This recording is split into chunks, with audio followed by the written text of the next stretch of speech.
В Бахчисарае 1500 горожан третьи сутки живут без света. Электричество будто бы выключили за долги.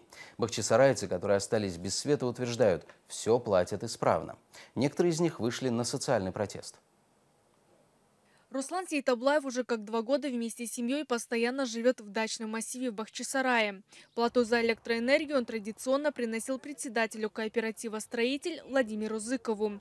Но заплаченные им деньги не дошли до Крымэнерго. В результате энергопоставляющая компания отключила поселок от света. Его нет уже третьи сутки. И это не просто причиняет бытовые неудобства, а и грозит здоровью и жизни члену семьи Руслана. Я за услуги поставления электроэнергии плачу и в товарищество, и в кооператив. А энергии как потребитель я не получаю. У меня есть теща, она хронически больной астматичка. Она живет на небулайзере. Небулайзер живится, запитывается от электросети. Вот сегодня только мы два. Жителям массива предъявляют их долг в размере 125 тысяч рублей. Они подозревают, что эти деньги просто присвоил теперь уже бывший председатель кооператива. И сам при этом исчез.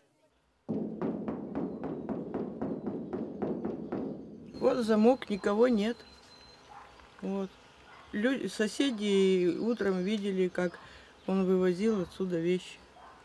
Но главной махинацией Зыкова является то, что он под видом перерегистрации по российскому законодательству без ведома жителей массива произвел реорганизацию садового товарищества в потребительский кооператив, то есть коммерческое предприятие. Если в товариществе каждый несет ответственность за себя и несет ответственность за действия председателя и членов правления, то в кооперативе совершенно все по-другому. Вот, к примеру, они наделают долгов или возьмут кредит и не выплатят его, то все сообщество будет гасить эти долги. В товариществе мы имеем право обратиться в государственные органы, чтобы нам, или в РЭС, чтобы нам платить за тарифы снизили, как в сельской местности, за воду, за все. В кооперативе этого нет.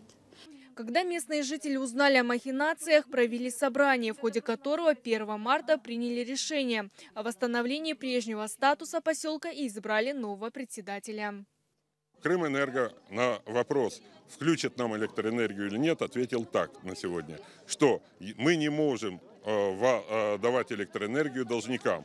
Сделайте что-то, чтобы оплатить этот долг. Все остальные проблемы будут решаться путем обращения. Мы уже обратились во все инстанции, идет расследование по этим эпизодам.